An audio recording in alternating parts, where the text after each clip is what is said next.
Dollar dreamers ఆశల మీద నీళ్లు చల్లుతున్నాయి. ట్రంప్ వీసాల విషయంలో మరీ కఠినంగా వ్యవహరిస్తున్నారు. అమెరికాలో ఉద్యోగాలు, చదువుల కోసం వెళ్లే వారికి ట్రంప్ యంత్రాంగం తీసుకురాబోతున్న కొత్త నిబంధనలు ఆందోళన కలిగిస్తున్నాయి. ముఖ్యంగా H-1B, F-1 optional practical training ప్రోగ్రాంలపై భారీ ఫీజులు విధించే ప్రతిపాదనలు ఆందోళనకు గురిచేస్తున్నాయి. ఈ వీసా దరఖాస్తులపై కొత్తగా $1,32,265 రుసుమును ప్రతిపాదించారు.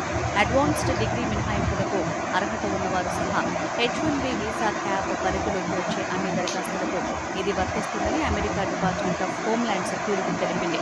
H-1B వీసా క్యాప్ మినహాయింపు ఉన్న దరఖాస్తులకు మాత్రం ఈ రుసుము వర్తించదని స్పష్టం చేసింది. ప్రస్తుతం ఉన్న H-1B దరఖాస్తు రుసుముతో కలిపి కాకుండా ప్రత్యేక అదనపు ఫీజుగా ఈ $1,32,265 వసూలు చేయనున్నారు. ఈ మేరకు ఫెడరల్ రిజిస్టర్లో ఒక నోట్ని పోస్ట్ చేశారు. దీన్ని అధికారికంగా ప్రచురించి 30 రోజుల వరకు ప్రజాభిప్రాయాలు స్వీకరించారు.